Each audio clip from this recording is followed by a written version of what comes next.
गरीब साध साध सब नेक हैं, आप अपनी ठोरे।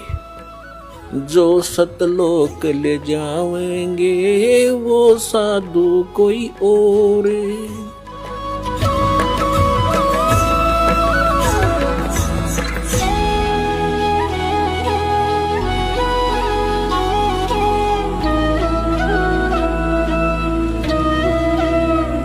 उस दिन भी जिस दिन परमात्मा उनको मिले, वो प्रतिदिन की तरह सुबह उठकर, ये गर्मियों का मौसम, सुबह वक्त से उठकर चल पड़ते थे। जहाँ वो रहते थे उनकी जुलाहा कॉलोनी से लगभग 4-5 किलोमीटर की दूरी पर वो लहर तारा तालाब था। प्रतिदिन वो सैर भी हो जाती थी, स्नान दोनों पति पत्नी वहाँ करके आते थे। वो भले ही मुसलमान बन गए थे लेकिन भगवान शिव को नहीं भुला पाए थे। अंदर से वो फिर भी पुकार उसी अपने इष्ट को ही सुनाते थे। उस दिन नीमा रोती हुई कह रही है, हे भगवान शिव जी, आप परम शक्ति हैं, आप देवों के देव हैं, महादेव हैं। मुझ दासी को भी एक खिलौना दे देते, आपके दरबार में भरे भंडार हैं। मुझे भी एक पुत्र दे देते, मेरा भी संसार में हिस्सा हो जाता। और दुनिया मेरे ऊपर कटाक्ष कर रही है, ना जाने क्या क्या कहकर हमें चिढ़ा रही है। ये परमात्मा आपकी दासी का जीवन सफल हो जाता। उधर से न्यू कहकर वो बहुत जोर जोर से रोने लगी, बहुत हिचकी बंद गई। उधर से नीरू कहता है, नीमा, यदि हमारे भाग्य में होता तो भगवान शिव अवश्य दे देते हैं। आयु हमारी 60 के आसपास पहुंच चुकी है, वृद्धावस्था ने दस्तक दे दिए हैं और हम अभी भी उसकी तरफ चाह कर रहे हैं। आप ऐसे रोती रहोगी, आपकी आंखें खराब हो जाएंगी। बुढ़ापे में कोई उंगली पकड़ने वाला सहारा हमारा है नहीं, पुत्र भाग्य में है नहीं, तेरी आंखें और नष्ट हो जाएंगी, तू अंधी हो जाएगी। सब्र कर, भगवान ने जो किया वो ठीक किया है। ऐसे सांत्वना देते हुए और नीमा हिचकी बंधी हुई रोती हुई, आंसू पोंछती हुई वह पहुंच जाती है लहर तारा नामक तालाब पर, जहां वो प्रतिदिन स्नान किया करते थे। पहले नीमा ने स्नान किया, थोड़ा अंधेरा रहते हैं। नीरू बाहर बैठा था किनारे पर, ऊपर पाल पर।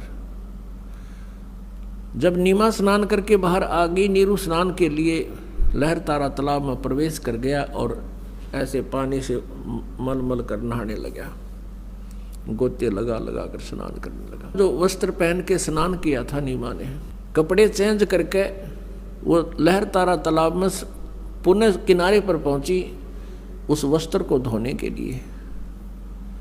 उसी समय रोशनी हो गई थी, सुबह का उजियाला शीघ्र हो जाता है।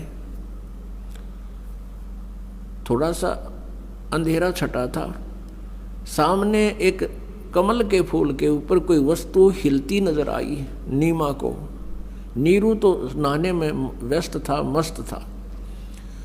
अब नीमा को पहले तो जब देखा कि लगता है कोई सर्प फन उठा रहा है, क्योंकि परमेश्वर ने, कबीर देव जी ने एक पैर का अंगूठा मुख में दे रखा था और एक को हिला रहे थे, जैसे बच्चा लीला करता है। अब नीमा ने ध्यान से देखा तो उस पर क्या देखा कि वो तो बालक है, वो नवजात शिशु है। अब वो जोर से चिल्लाई, अपने पति से कहा कि देखियो जी, कमल के फूल पर बालक है, कमल के फूल पर बालक है। अब नीरू ने सोचा या तो कति मेंटल होगी या पागल हो चुकी है लगता है इसके। अब इसको जल के अंदर भी बच्चे दिखाई देने लगे। हे भगवान, हे अल्लाह, इसको सद्बुद्धि दो दाता। वो फिर चिल्लाई, वो कहने लगा तू चुप रह नीमा, मानती नहीं मेरी बात। यहाँ जल में कहाँ से बालक आए थे। उसने फिर जोर से कहा कि देखना देखना वो डूबेगा बच्चा। अब जिधर वो हाथ कर रही थी, संकेत कर रही थी, उसी तरफ नीरू ने भी दृष्टि डाली तो देखा सचमुच एक बालक कमल के फूल में। अब उसने आव देखा ना ताव देखा, एकदम आगे बढ़ा क्योंकि गहरे जल में गया और उठाकर उस बालक को कमल के फूल समेत तोड़ के ले आया, उठा लाया, अपनी पत्नी को थमा दिया। अब वो उधर से नीमा ने उस बालक को सीने से लगाया। पुण्यात्माओं, जिस परमात्मा की खोज करते करते हमने युग बीत गए और जिस परमेश्वर के गुणों को सुनकर हम गदगद हो जाते हैं और हमारे रोंगटे खड़े हो जाते हैं, उस परमेश्वर को उस प्यारी आत्मा ने पुत्रवत प्यार किया, सीने से लगा, मुंह चूम्या उस बालक रूप परमात्मा का और माथे का लावे, कभी सीने से लगावे, सौ शुक्र मनावे अपने शंकर भगवान की। अब जो सुख उस माई ने होया होगा उस भगवान के टच करने से, स्पर्श करने से, उसका अंदाजा नहीं लगाया जा सकता। हम उनके नाम से इतने गदगद हो जाते हैं, उस मालिक का गुणगान सुनकर ही हमारे रोंगटे खड़े हो जाते हैं। उस माई ने जिस परमात्मा की चाह है, सर्व सृष्टि रचनहार है, और उस मालिक को सीने से लगाया, उसको कितनी खुशी और कितना उसके शरीर के अंदर रोमांच हुआ होगा। उस सुख को वो माई ही वर्णन कर सकती है। उधर से नीरू ने सोचा कि पहले तो हम हिंदू थे, मुसलमान बना दिए, हिंदुओं से संपर्क रहा नहीं, मुसलमानों से अभी हमारी इतनी जानकारी नहीं, हमारे साथ कोई साथी नहीं है, और यदि हम इस बालक को लेकर जाएंगे और जनता को बताएंगे कि कमल के फूल पर हमें मिला, कोई विश्वास नहीं करेगा। उल्टा कहेंगे कि तुम किसी का बालक चुरा लाए हो, हमारी पिटाई भी कर लेंगे और मार मार कर हमारा हुलिया बिगाड़ेंगे और पूछेंगे बताओ किस बहन का तुम ये बालक उठा कर लाए हो, और हमसे बालक भी छीन लेंगे और नगर निकाला भी दे देंगे। ये सारा जुगाड़ सोच कर, सारे विचार लगा करके नीरू ने अपनी पत्नी से कहा, नीमा इस बालक को यहीं छोड़ दे, और उसको सारी स्थिति से परिचित करा दिया कि हमारे साथ ऐसा ऐसा हो सकता है। तो नीमा ने कहा, जी इस बालक ने ना जाने क्या जादू कर दिया मेरे ऊपर, मैं इसको त्याग नहीं सकती, मेरे बस की बात नहीं। इसने जो मेरे अंदर अट्रैक्शन पैदा कर दी, ये मेरे बस की बात नहीं, मैं मर सकती हूँ। जैसे सर्प से कोई मणि छीन ले, वो फन पटक पटक कर मर जाता है। अब इसके बिछुड़ जाने से मेरी वही स्थिति हो जाएगी, मैं नहीं त्याग सकती। नीरू ने बहुत कुछ समझाया और प्यार दिया। वो कभी अपनी पत्नी को गुस्से से नहीं बोला था, क्योंकि वो समझता था कि ये पहले बहुत दुखी है, संसार के व्यंग सुन सुनकर ये दुखी है, ये निसंतान है, ये बांझ है, पता नहीं संसार कितने प्रकार से पीड़ित करता है। वो उसको बहुत प्यार देता था, वो एक पति का प्यार भी देता था और एक पिता का भी। तो उसने उस दिन कहा कि नीमा तू बहुत जिद्दी हो गई है, मेरा नाजायज फायदा उठा रही है, मैं तेरे को आज तक कभी गुस्से से भी नहीं बोला, तो इतनी जिद्दी हो गई है कि आगा पीछा नहीं देख रही है, और ये पिछला हमारा क्या हाल हो गया है, आगे और ना जाने क्या होगा। नीमा नहीं मानी। तो उस दिन पहली बार अपनी पत्नी की तरफ उसने थप्पड़ मारने के लिए हाथ उठाया, रोते हुए, आंखों में आंसू है। तब नवजात शिशु बोलते हैं परमात्मा कि नीरू तुम्हारे लिए मैं आया हूं, मुझे घर ले चलो, तुम्हें कोई कुछ नहीं कहेगा। अब नीरू का हाथ वहीं का वहीं रुक गया और सोचा ये कोई फरिश्ता है, ये कोई सिद्ध पुरुष है, नहीं तो कमल के फूल के ऊपर बच्चा कैसे स्थिर हो सकता है। उसको फिर सारी बात याद आ गई कि ये कोई सिद्ध पुरुष है, सिद्धि वाला हंस है, भले ये बालक रूप में है लेकिन सिद्धि तो उसी तरह काम करती है, वचन से काम करती है। अब नीरू चुप करके आगे आगे चल पड़ा, पीछे पीछे उसकी पत्नी परमात्मा का शुक्र मनाते हुए और उस ओरिजिनल गॉड को साथ लिए हुए चल रही है, गोदी में लेकर चल रही है। उस कंप्लीट गॉड को, पूर्ण परमात्मा को गोदी में लिए हुए जा रही है। अपनात्मा जो ही नगर में पता चला कि नीरू को लहर तारा नामक तालाब पर कमल के फूल पर एक बालक प्राप्त हुआ है, और उस बालक को जो भी देखता था आश्चर्यचकित हो जाता था। इतना सुंदर शरीर, इतना कोमल शरीर, इतना हैंडसम वो बच्चा कभी कोई देखा ना सुना।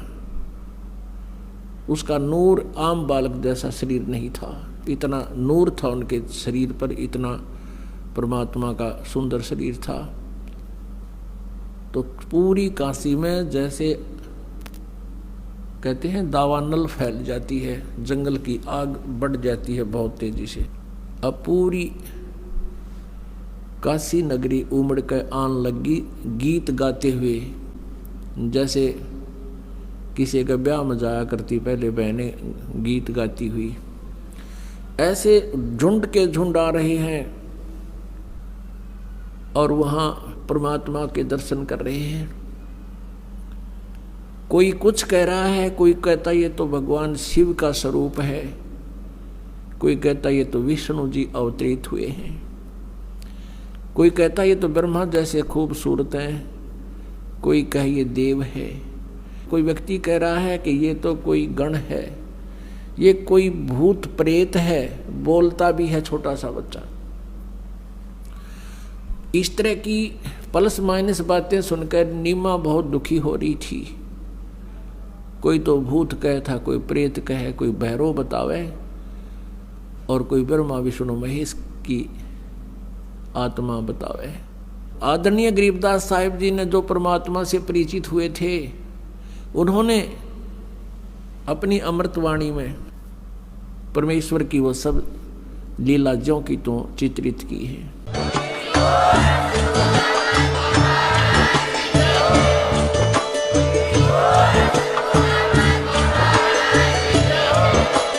आप सुन रहे थे जगत गुरु तत्वदर्शी संत रामपाल जी महाराज जी के मंगल प्रवचन। अधिक जानकारी के लिए विजिट कीजिए हमारी वेबसाइट www.jagatgururampalji.org। संत रामपाल जी महाराज जी के शुभ आशीर्वाद से पूरे विश्व भर में 500 से भी ज्यादा नाम दीक्षा केंद्र हैं, जिन पर संत रामपाल जी महाराज जी द्वारा ऑनलाइन निशुल्क नाम दीक्षा दी जा रही है। अपने नजदीकी नाम दीक्षा केंद्र का पता करने के लिए संपर्क करें 8222880541।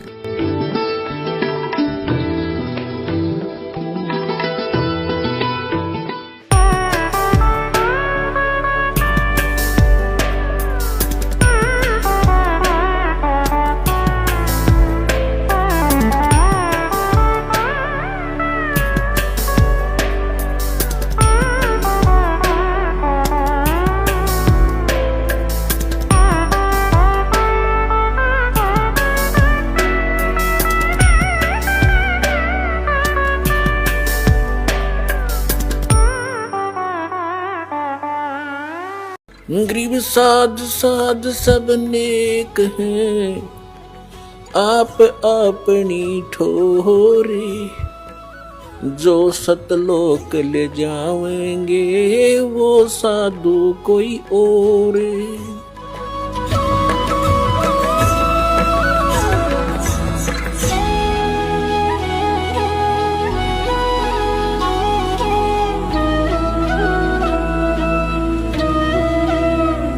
उस दिन भी जिस दिन परमात्मा उनको मिले, वो प्रतिदिन की तरह सुबह उठकर, ये गर्मियों का मौसम, सुबह वक्त से उठकर चल पड़ते थे। जहाँ वो रहते थे उनकी जुलाहा कॉलोनी से लगभग 4-5 किलोमीटर की दूरी पर वो लहर तारा तालाब था। प्रतिदिन वो सैर भी हो जाती थी, स्नान दोनों पति पत्नी वहाँ करके आते थे वो भले ही मुसलमान बन गए थे लेकिन भगवान शिव को नहीं भुला पाए थे। अंदर से वो फिर भी पुकार उसी अपने इष्ट को ही सुनाते थे। उस दिन नीमा रोती हुई कह रही है, हे भगवान शिव जी, आप परम शक्ति हैं, आप देवों के देव हैं, महादेव हैं। मुझ दासी को भी एक खिलौना दे देते, आपके दरबार में भरे भंडार हैं। मुझे भी एक पुत्र दे देते, मेरा भी संसार में हिस्सा हो जाता। और दुनिया मेरे ऊपर कटाक्ष कर रही है, ना जाने क्या क्या कहकर हमें चिढ़ा रही है। ये परमात्मा, आपकी दासी का जीवन सफल हो जाता। उधर से यूं कहकर वो बहुत जोर जोर से रोने लगी, बहुत हिचकी बंद गई।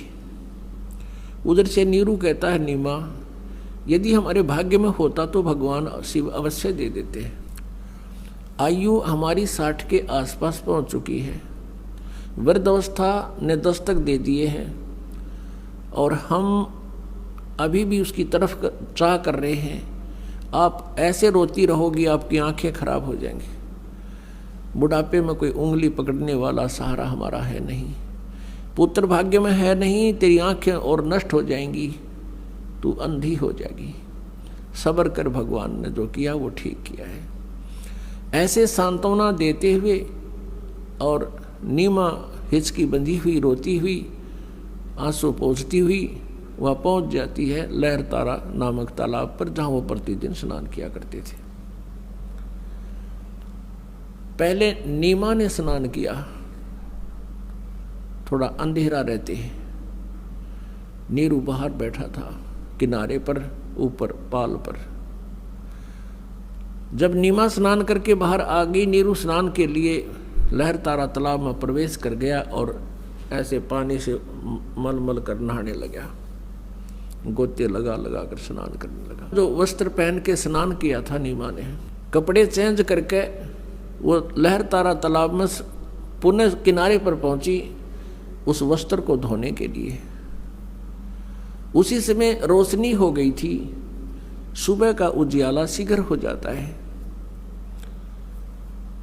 थोड़ा सा अंधेरा छटा था, सामने एक कमल के फूल के ऊपर कोई वस्तु हिलती नजर आई नीमा को। नीरू तो नहाने में व्यस्त था, मस्त था।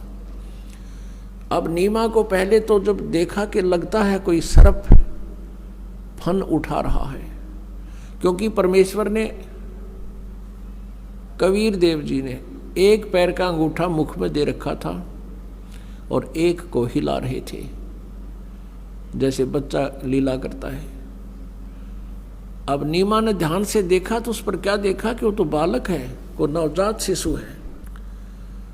अब वो जोर से चिल्लाई, अपने पति से कहा कि देखियो जी, कमल के फूल पर बालक है, कमल के फूल पर बालक है। अब नीरू ने सोचा या तो कति मेंटल होगी या पागल हो चुकी है लगता है इसके। अब इसको जल के अंदर भी बच्चे दिखाई देने लगे। हे भगवान, हे अल्लाह, इसको सद्बुद्धि दो दाता।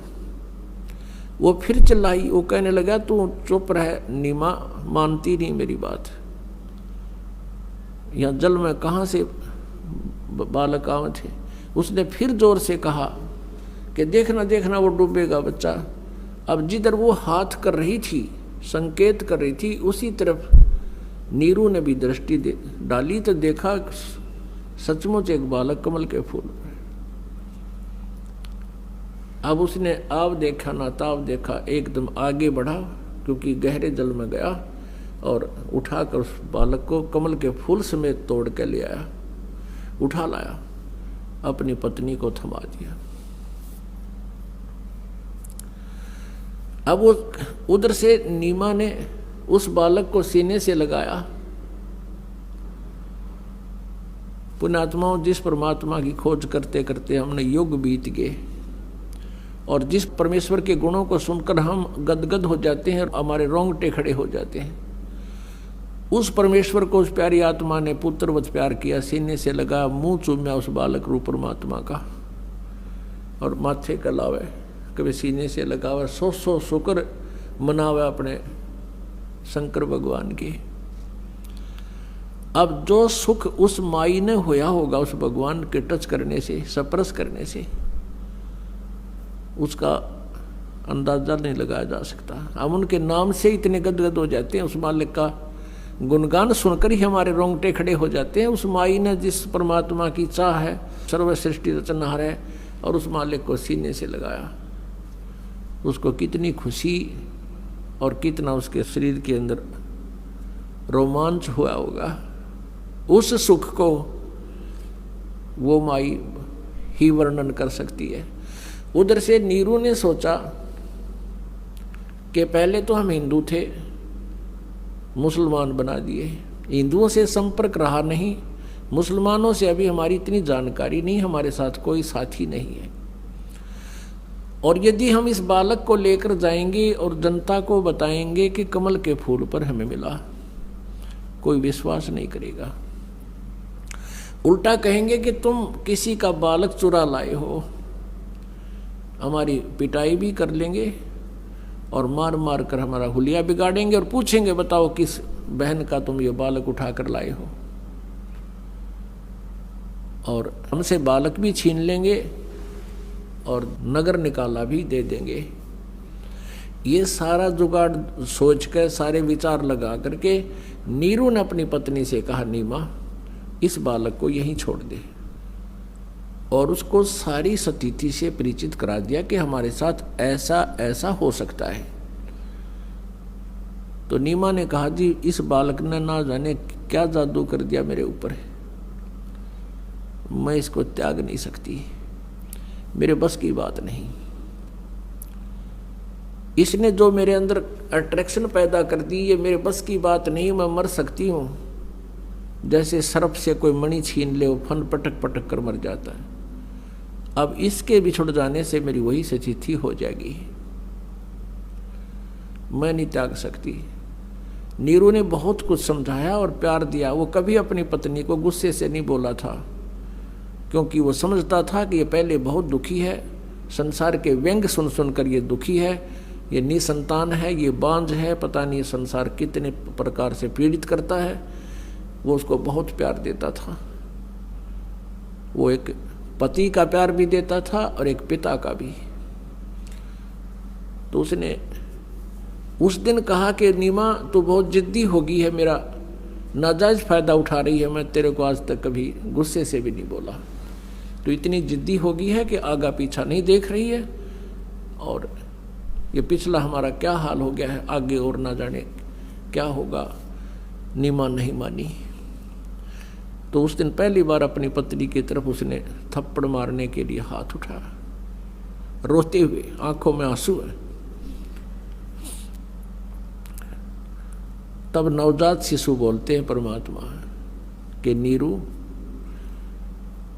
तुम्हारे लिए मैं आया हूं, मुझे घर ले चलो, तुम्हें कोई कुछ नहीं कहेगा। अब नीरू का हाथ वहीं का वहीं रुक गया और सोचा ये कोई फरिश्ता है, ये कोई सिद्ध पुरुष है, नहीं तो कमल के फूल के ऊपर बच्चा कैसे स्थिर हो सकता है। उसको फिर सारी बात याद आ गई कि ये कोई सिद्ध पुरुष है, सिद्धि वाला हंस है, भले ये बालक रूप में है लेकिन सिद्धि तो उसी तरह काम करती है, वचन से काम करती है। अब नीरू चुप करके आगे आगे चल पड़ा, पीछे पीछे उसकी पत्नी परमात्मा का शुक्र मनाते हुए और उस ओरिजिनल गॉड को साथ लिए हुए चल रही है, गोदी में लेकर चल रही है।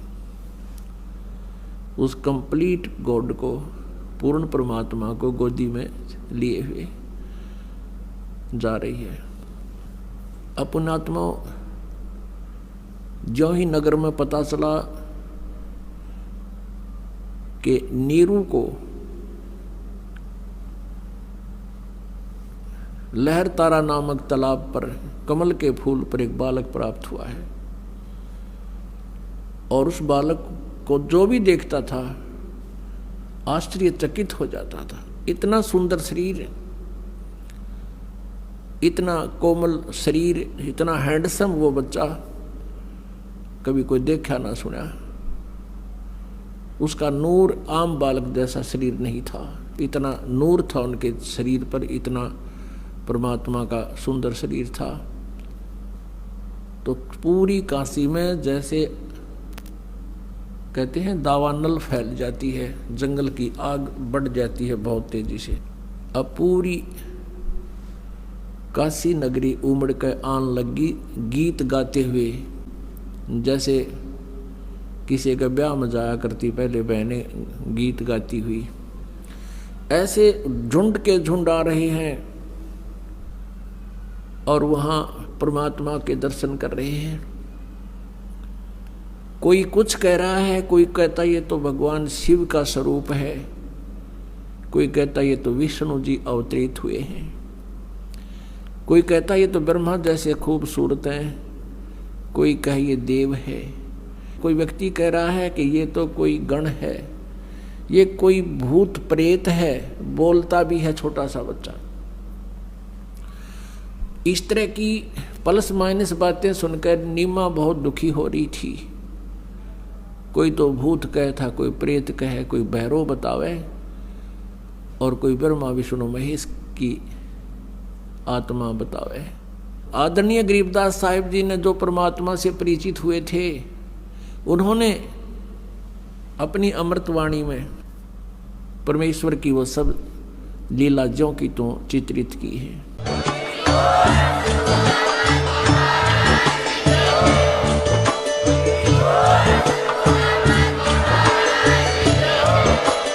आप सुन रहे थे जगत गुरु तत्वदर्शी संत रामपाल जी महाराज जी के मंगल प्रवचन। अधिक जानकारी के लिए विजिट कीजिए हमारी वेबसाइट www.jagatgururampalji.org। संत रामपाल जी महाराज जी के शुभ आशीर्वाद से पूरे विश्व भर में 500 से भी ज्यादा नाम दीक्षा केंद्र हैं, जिन पर संत रामपाल जी महाराज जी द्वारा ऑनलाइन निशुल्क नाम दीक्षा दी जा रही है। अपने नजदीकी नाम दीक्षा केंद्र का पता करने के लिए संपर्क करें 8222880541।